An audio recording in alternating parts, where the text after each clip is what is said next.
Now we're back to our afternoon program, which is just as exciting as the morning. If today's event is connected by a single idea, it's that humanity is the key to building a positive future to AI. But about 5 years ago, I found myself worried about the direction AI was heading in. This is a technology with the potential to change history for all of us. But when I looked around, I saw a very narrow group of people developing this technology for all of humanity. To quote one noted philanthropist in tech, AI's researchers and developers were mostly consisted of guys in hoodies. Around the same time, Olga Rusakovsky, still a PhD student in my lab, approached me with the idea of helping more young women get involved in AI. This inspired an epiphany moment and connected two dots I had long been interested in. That the first one is AI's lack of representation, and the second is its need for a more human mission.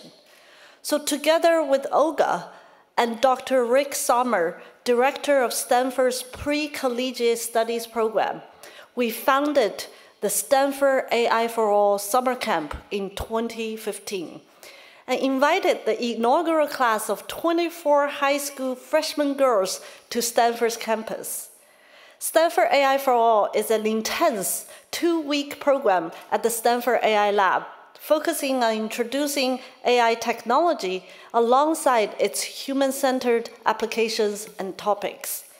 More than 40 faculty and students in Stanford's AI Lab contributed to the curriculum, teaching, research projects, and field trips in the first year. 4 summers later, more than 100 young women have graduated from the Stanford AI for All summer camp. They have gone on to run middle school AI workshops, start AI and robotics clubs in their own high school, conducted AI research in university labs, and connected AI with disciplines ranging from medicine to the environment and from dance to art. Over and over again, their stories reinforce one powerful idea: true brilliance can be found in every kind of human being. Our next presenter, Amy Jin, is a prime example. Amy attended the inaugural AI for All summer program at Stanford in 2015, where she played a hands-on role in real AI research around how computer vision can more accurately track hand hygiene practice in hospitals. But those 2 weeks were only the beginning. So despite the heavy workload waiting when Amy returned to school, she stayed in my lab and joined a project with my then PhD student, Serena Young, and our medical school collaborators, Dr. Jeffrey Joplin and Dr. Arnie Milstein. Mentored by Serena and Jeffrey, Amy led the study of applying deep learning algorithms to keeping track of medical instruments during surgical procedures, and even assessing the performance of the operation itself. The work was presented at the Machine Learning for Healthcare workshop at 2017's NIPS conference, and many of you know that's one of the prime AI conferences in the world, alongside more than 150 research paper submissions. Amy's work received the Best Paper Award. That's a career highlight for anyone in this field, let alone for someone so young. And I think unofficially she probably broke the age record for Best Paper Award. Amy now attends Harvard University as a freshman, where she continues her passion of applying computer science and AI to solving complex problems in creative ways. She is a tremendous talent, and I'm honored to introduce her to all of you. Please welcome Amy Jin.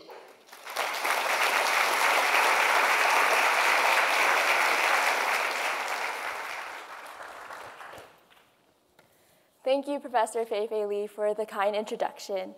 It is such an honor to be here today, and I'm excited to share a bit about my journey in AI so far. In 9th grade, I attended my school's annual research symposium, a day-long event that mimics a mini research conference.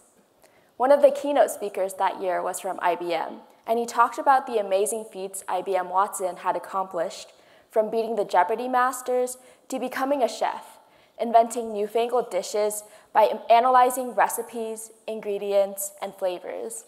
I was blown away. The concept of AI was still completely abstract to me. It seemed like magic, but my curiosity was piqued and I was eager to learn more.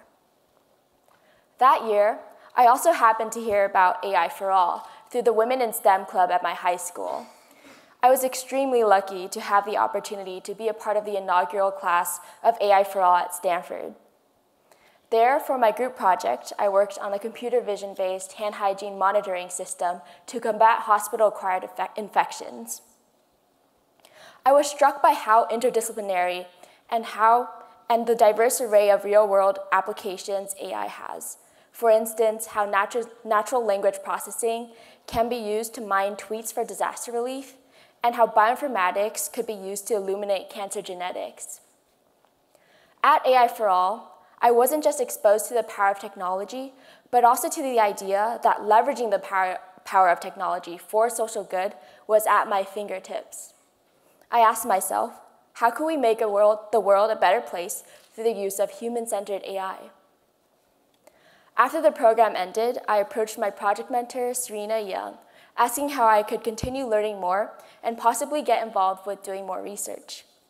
Under her guidance, I studied Stanford's courses on computer vision and convolutional neural networks, and later, as we discussed project ideas, the concept of using computer vision to evaluate surgical skill intrigued me.